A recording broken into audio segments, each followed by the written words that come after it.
Hey there, entrepreneurs, and welcome to today's show. I am joined by Tara McMullin, and you are in for a treat with this conversation, folks.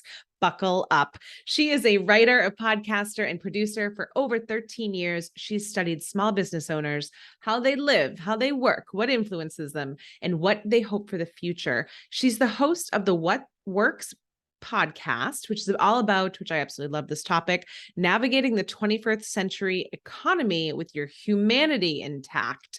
She's the co-founder of Yellow House Media, which is a boutique podcast production company, and her work has been featured in Fast Company, The Startup, The Muse, and The Huffington Post. Her first book, which go buy it, write this down, folks, go get it right now, is called What Works, a comprehensive framework to change the way we approach goal setting. And it just came out in November, and I cannot state this enough. You are going to love it. So Tara, welcome to the show. Well, thanks so much for having me, Michelle. I'm thrilled to be here. Yeah, so we were talking about this before, and I had a set of questions set up for your interview, and then I was like, oh shit, I read your book and I dove in, and then I was like, now I have 50 million others. So I'm just going to go right for it here, and I'm going to, take the leap off of one of the quotes that you had early in your book. There's so many great points from when you talk about how you Googled how to change your personality to describing that fundamental brokenness that you feel. I think things that we can really relate to. But this one quote hit me hard, and I want you to kind of expand upon it, especially because it can tie right into resilience and a lot of what we're all feeling. So, and here's the quote, folks. Every win was a small indication that things would work out and that I'd be okay. Every loss was a devastating reminder that I could lose everything and probably would. So please, my dear, go into a little bit more depth around that quote, because I think I said to you earlier, everyone's felt that. And if they said they haven't, they're lying. Yeah. So, I mean, I grew up and still am in every single way, a very anxious overachiever, like a lot of people, the straight A student, have to make all the sports teams, have to get first chair in band, have to be the drum major in marching band, like all of the things that I could excel at, I wanted to be at the top. Right. And I think this is a common experience as well, is that, you can hold on to that part of your identity and that way of kind of showing up in the world for a period of time. But for most of us, as the pool gets bigger and we become a smaller and smaller fish, it becomes more and more challenging to keep racking up those wins. Yeah. And if you've based your whole identity and sort of mental health schema on those wins, that's a real problem. And so that was exactly my experience, is that as long as I could keep racking up the wins, I was okay with myself. I knew who I was. I had an identity. But having an identity that's based on always winning is not really having an identity at all, right? Because that's not sustainable. Even for LeBron James, it is not sustainable. There are going to be losses. There are going to be failures. There's going to be just mild setbacks. Yeah. And if those mild setbacks are enough to throw me into a depression cycle, or enough to, sit in the pit of my stomach for weeks on end, that's a problem. Yeah. And I think I hate to admit this, but I think it took me until I was about 35 to really realize just how profound this was in my life and in my sense of identity, and how much work I needed to do to unpack, deconstruct that, and then find a way to relate to myself and to the rest of the world in a more sustainable way, in a way where there was more substance even than just accolades or merit badges or trophies. And, one of the sort of the inspirations behind the book is how many conversations I had with people who had had very similar experiences. I have a close circle of friends who basically have the exact same experience. Like, we could check off on a list the things that we aimed for and achieved, or didn't and felt horrible about. And at the same time, like I've heard from so many people, I not from so many maybe, but I've heard certainly from people who cannot comprehend living that way and are terrified Wow. of living that way. And so they're actively working against that. And I think probably they end up being happier without examining that closely. But at the same time, there's that throws its own obstacles Yes. in the way, right? So, maybe they're not stretching themselves as far as they could, or even that they'd like to, because they don't want to be like that person who is me, who maybe is you, who is my friends, who are those anxious overachievers. And so, kind of starting to recognize that dichotomy of personality types and how our sort of understanding of what goals are, what success is, what we're aiming for in life. That's when I started to really be able to pick apart, okay, this is how I'm experiencing the world. And maybe here are some experiments that I could do to experience the world differently so that my identity wasn't based on the wins, and my sense of impending doom was lessened as well. I'm laughing at you because I think it because it is Yeah. me, right? Like you said, like, there is a real threatening feeling, right? Whether you want to put it to fight or flight or whatever you want to call it, but when you're wired that way, there is that feeling. But I love the fact that you're talking about the dichotomy on the other side of that, of if I just don't look at it, if I live Mhm. almost this like unexamined life, then I Mhm. won't have to be at that extreme, but then you fall to the other extreme, right? Yeah. Yeah, exactly. Yeah, and kind of going back to this idea of impending doom and feeling like it's all on the line. Yeah. Um, one of my close friends who has the same exact personality, and we have all the same, she always tells a story about um the last time she went to move, she found all of her report cards from every year of school, which she had laminated and kept. And she Yeah. is 40 years old. And so, kind of recognizing like, all right, I can let go of these now. I Yeah. don't have to have these physical artifacts of my success. But anyhow, she posed a question to a group that I was leading that kind of blew my mind and blew all of our minds that were there, which was simply, what does growth without striving look like? And I think it is such an important question. I mean, it's really one of the foundational questions of the book, Right. but also it's not just what does growth look like, but to understand what does growth without striving look like, we have to understand what striving is. Yeah. And striving is just a word, right? It's just a symbol for a concept, and it's not necessarily a bad thing. But when I'm talking about striving, it is that sense of impending doom, right? Yeah. Striving is that experience of working toward a goal, feeling like everything is on the line. If I don't do this, it is proof Yep. that I'm not good enough, that Yep. I'm not going to make it, that I'm not safe, that I'm not well.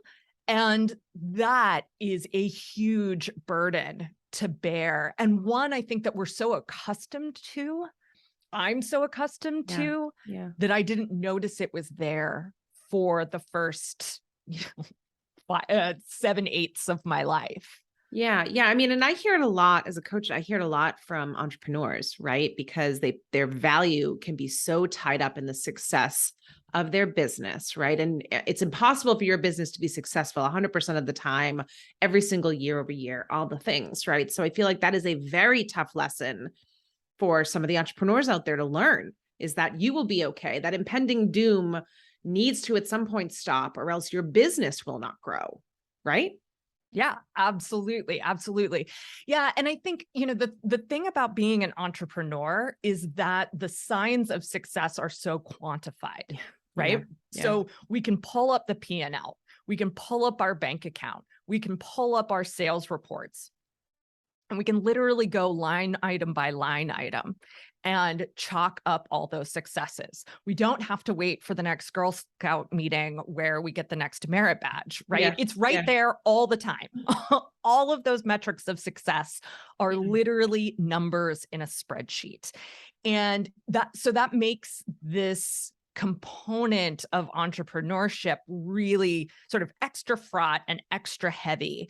But that same sort of quantifiable aspect of success is present for anyone in the 21st century economy, right? Yes.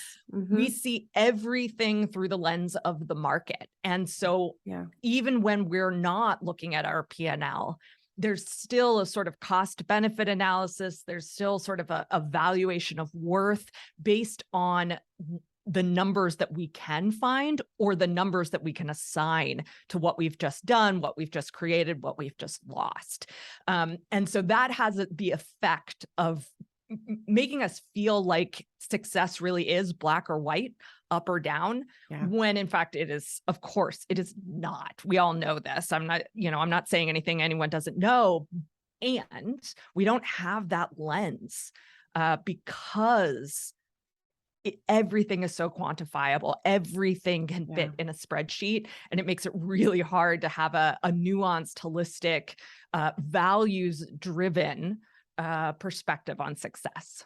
Yeah. I mean, I'm a big fan of like, you can't, I'm a girl who loves a good spreadsheet. Like, don't get me wrong. Like, totally. I love the operations of it. I love the facts of it. I will say, like, speak in facts to my clients when they're just kind of perseverating on things.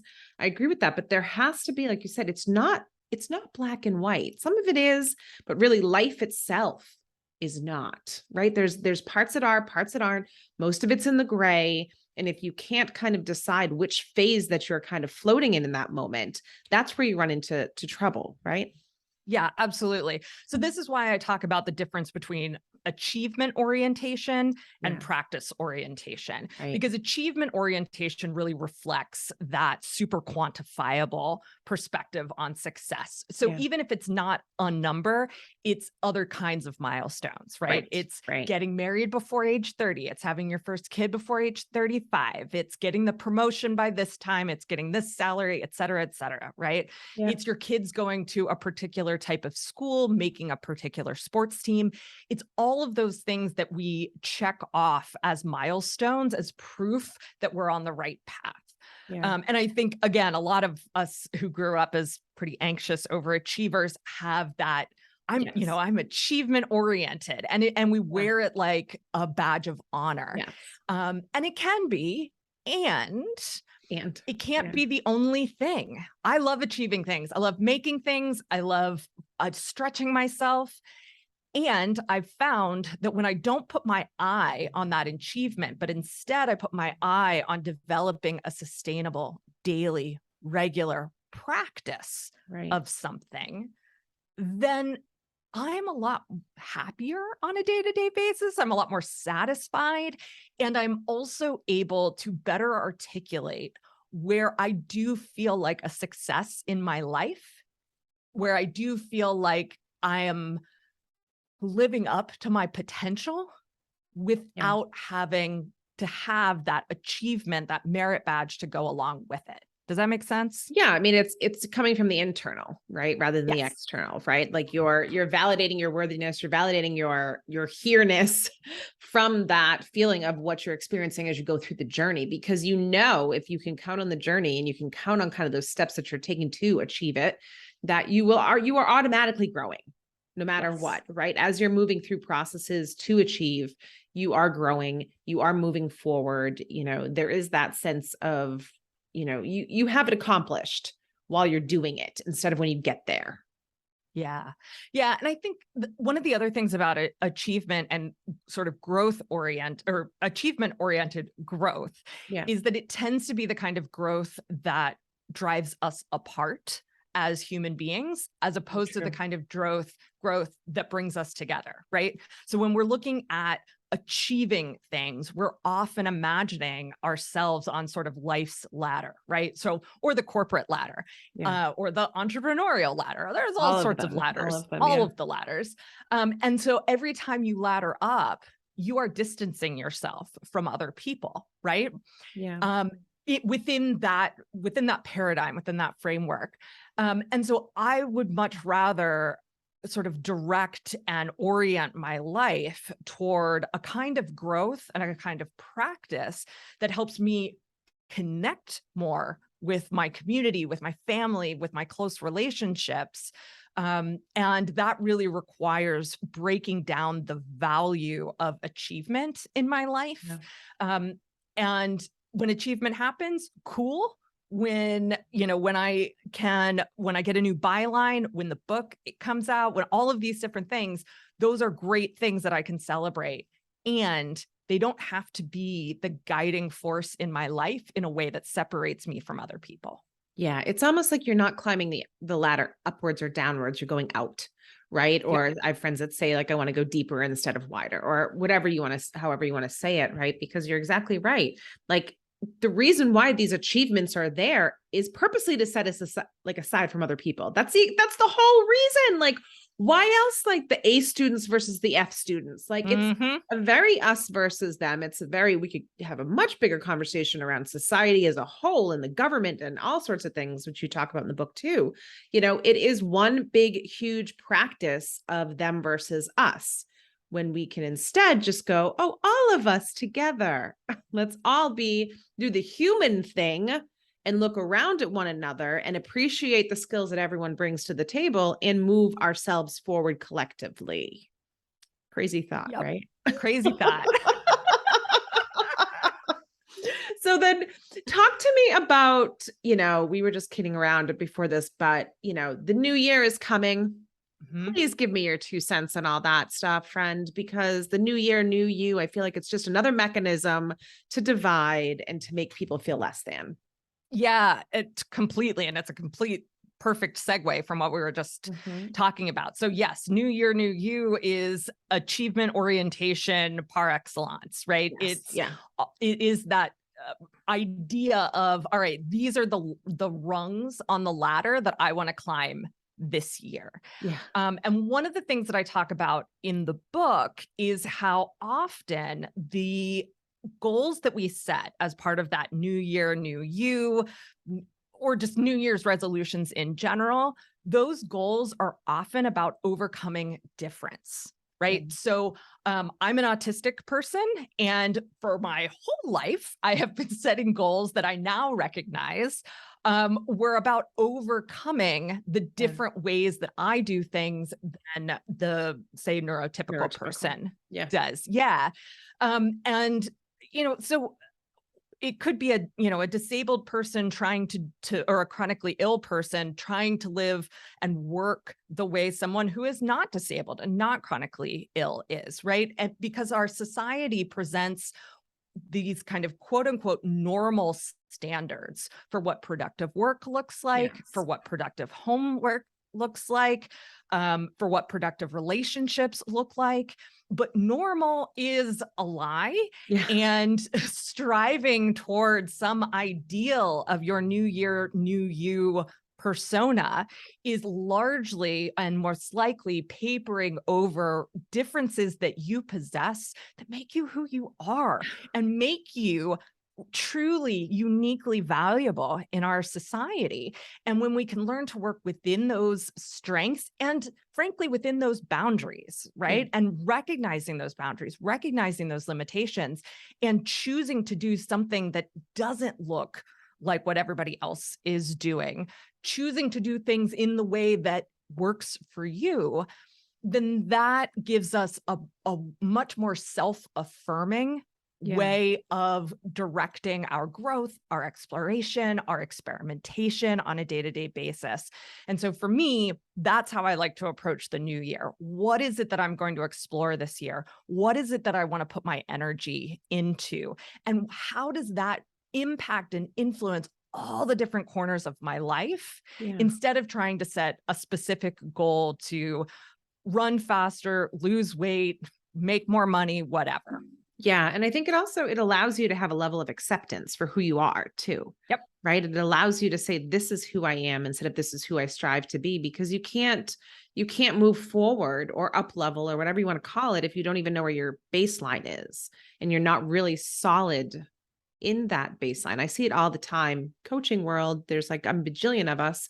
And I see it all the time with coaches who the lead magnets and the do this, and this is how you succeed in business, and this is what you do. And, it took a lot for me to be like, nope, I don't want to do that. That's not fun. Like, and it's very contrary, but I think you're told by society that you're crazy if you do not fall in line with a lot of this stuff, right? Yeah. And I am crazy, but not for any of those reasons. Yeah. Um, so, well, oh shoot, I totally lost my train of thought. That's okay. Anyhow, we'll keep going. Yeah. I mean, but I think, on the topic of crazy, like, I think that is, again, just an us versus them label, right? Like you're either normal or you're crazy, right? You're either normal or you're weird, or, instead of, like, to your point, saying, this is the unique set of skills I bring to the table. This is my uniqueness, my creativity, my quirkiness, my whatever it may be. And instead of everyone saying, that's fucking amazing, bring it on, they say, and they bounce it up against some imaginary like litmus test of normalcy. And then they judge you on it, which really fucking sucks. Yeah. I mean, so this is, you have stumbled on one of my sort of like back of my brain pet projects. Cool. I've been working on this essay in the back of my head for months now, about this idea of accepting that I'm crazy.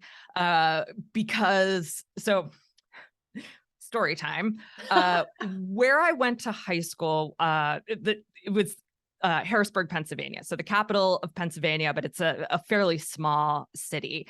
But what Harrisburg, Pennsylvania has is the Pennsylvania State Mental Hospital, which is no longer functioning, hasn't been for a long time, but it's the set of a lot of movies that take place in mental hospitals or asylums. And so when I was a junior or a senior, I forget which now, somewhere in that time, 16, 17 years old, Girl Interrupted was shot in Harrisburg. And nice. Actually my boyfriend at the time was an extra in it. And so while I was watching this movie for the first time, I felt a real kind of kinship with the women who were institutionalized.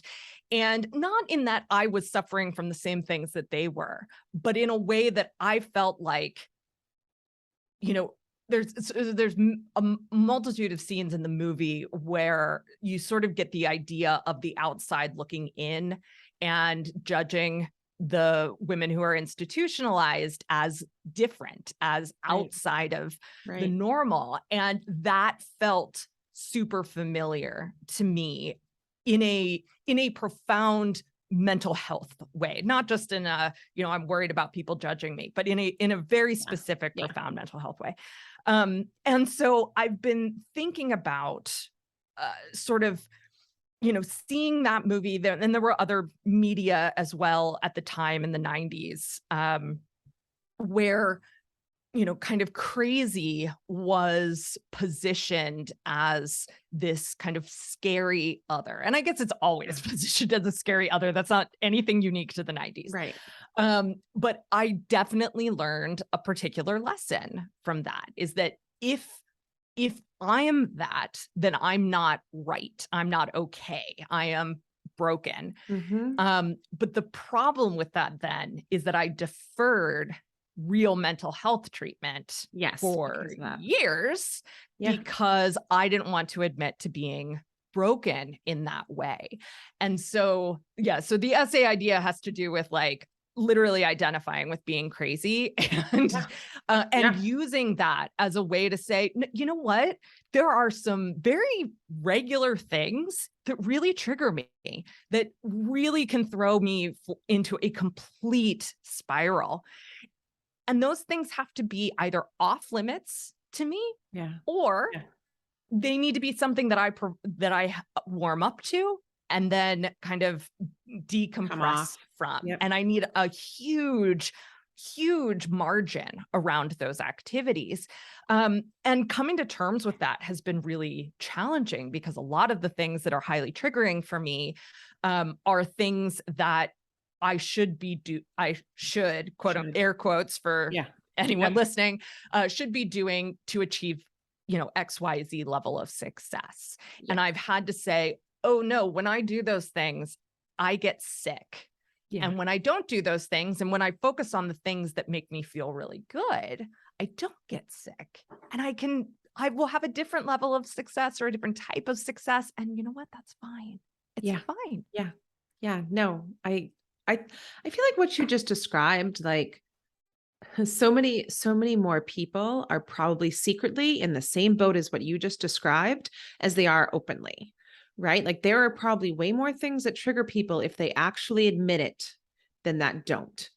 So we're in a household over here. I have two, let's just say our entire household is not neurotypical. Like we've got ADHD, we've got potential autism, we've got bipolar, we've got all different things, right? So like we are always having conversations about like, well, what's our definition of normal over here? Like what are we okay with living with? What do we want to do in this world? And how do we want to show up as individuals, as a family unit, whatever that may be? And it's like, the more I dive into that community, the more I'm like, oh, sensory issues. Great example. I'm sorry. The more people I meet, the more people have them. And it's just that they didn't know it was okay to say it because of the stigma, like that you just described, because of this false norm that we've all been told we need to walk around and mask up against, which is just infuriating on so many levels. Yeah, it's infuriating and it is actively harmful, right? Yes, we are yes, harming absolutely. ourselves Yes. when that happens. And I want to clarify too, because I'm not entirely sure that I made this clear. When I refer to myself as crazy, I'm not referring to my autism. My autism doesn't make me crazy. No. Major/minor depression, that's what makes me crazy. Yeah. It's not that crazy, but it's still, I'm It's enjoying still, playing with that identity. Yeah, it's just, I think something that's really important to me in the conversation around kind of mental health, neurodivergence, all of these different ways that we're discovering difference around us, is that I think that there is a lot to be said about the solidarity of recognizing, hey, normal maybe just isn't a thing, and that we all are our own brand of different. But then also recognizing that my brand of different is a brand of different that the vast majority of people will never understand. Yes. And, I think that we often get quick to kind of say, the autism phrase is, right, well, everyone's a little autistic. It's like, no, they're not. They're really not. Nope. They're just so not.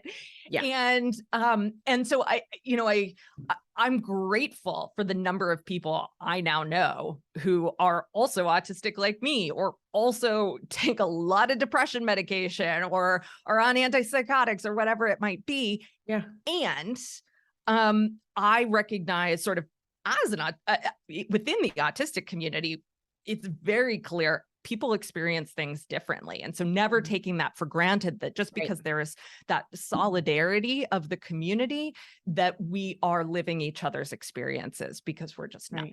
Right. And I think that's where empathy comes in, right? Mm-hmm. Like what happens is you're given this label that does not mean that everybody in that underneath that label is identical, but it does allow you to say, okay, let me be empathetic on this, and let me be empathetic and actively listen and get to know the person sitting across from you, so that you can understand that individuality even more and appreciate it and respect it, I think. Too. Yeah, I think curiosity is how I really like to talk about it. Yeah. So, my husband and I talk about this a lot. My autism diagnosis is still pretty fresh. It's been about 1.5 years now. And so we're still kind of navigating, like, what are the things he thinks I'm thinking or thinks I'm feeling versus what are the things I'm actually thinking or feeling? Yeah. And so for both of us, it's a process of saying, okay, instead of assuming, can you be more curious? Yeah. Can you ask me a question? Like, instead of assuming that I'm feeling a certain way because my face is doing something weird, which is what happens to me constantly, ask me, what is your face doing right now? How are you feeling? Because your face is telling me one thing and I'm not sure that that's accurate. But you have you have to have that sort of active curiosity when you are trying to meet someone in that very human to human space. And it's Mhm. not something I think that we can maintain all the time because it's a lot of work. But Yeah. anytime when we're trying to get closer to someone, when we're trying to, bolster that relationship, really coming to it with that active curiosity and not assuming anything Yeah. is so key. Could you imagine if assuming wasn't a thing, freaking wars wouldn't have been started. There'd be so much shit that wouldn't have existed in this world, right? But I think to your point also, pulling a thing out of like the Dare to Lead Brene Brown area of things like creating the container, like you and your husband, it sounds like you've created the container in which that curiosity can exist. And when he asks you like, hey, what's going on with your face? You're not like, well, what the fuck do you mean? What's going on with my face? Like it's, Yeah. it's like, it's not that kind of a container, right? Like Yeah, you've done a good job. that wouldn't be a question that I guess that a lot of people would respond positively to, No, but I but respond very you know what it positively. is. Yeah, you know what it is. Full transparency, I'm bipolar too. And there's times my husband has to ask me questions where he's like, this is going to go well or not go so well. Like, who knows? It's a crapshoot. Right. But, you've created that container and you've done the work behind that. So bravo is what I was getting at with that. All right. We could talk all day on this stuff. So brilliant, brilliant conversation. Are there any kind of last pieces that you want to really drive home with folks? Because there's so much value in everything that you've already said. Yeah, I think the last piece that I think is always important to talk about and relates to really where we started, is understanding what we think we should or supposed to be doing, how we understand that is driven by the influence of the market. And everything that we do has that sort of tinge of market forces to it. Yes. Is this a plus in the profit column? Is this a minus in the loss column? Literally or figuratively, right? We are constantly making those calculations. And within that system, then it's very easy for our values to get hijacked. Yeah. And so one of the things that I've been really exploring both personally and sort of academically is how do we examine the stories in media, the stories that we tell amongst our friends, the stories that we read, to notice when a story that's being told about a particular value we hold dear, whether it's sustainability or it's collective action or it's independence, whatever it might be. How is that value being hijacked by the story that we are engaging with in a way that forces us back into that market mentality, into that cost benefit analysis, as opposed to actually allowing us to create an understanding for ourselves of what that value really means to us. Right. And that is just pervasive with all of the material around goal setting, where we think that we're setting a goal based on a particular value, but when you unpack the story, you're like, oh, that's not really what freedom means, or that's not really what care means. And I think that is one of the places where a lot of the stress, the anxiety, and the heartache comes from, the ways we think about goal setting now. And that's really one of the big things that I'm hoping to challenge with my work. Nice. I think it's a beautiful, beautiful thing that you're doing. I think it's a fresh and much needed take on goals and how to approach it. And I really do applaud what you're doing with the book and stuff. So, tell people where they can find you. Please restate the title of the book so that they can go pick it up wherever it's sold, and just let them know how to get to you. Yeah. So the book is called What Works? A Comprehensive Framework for Changing the Way We Approach Goal Setting. The subtitle is so long.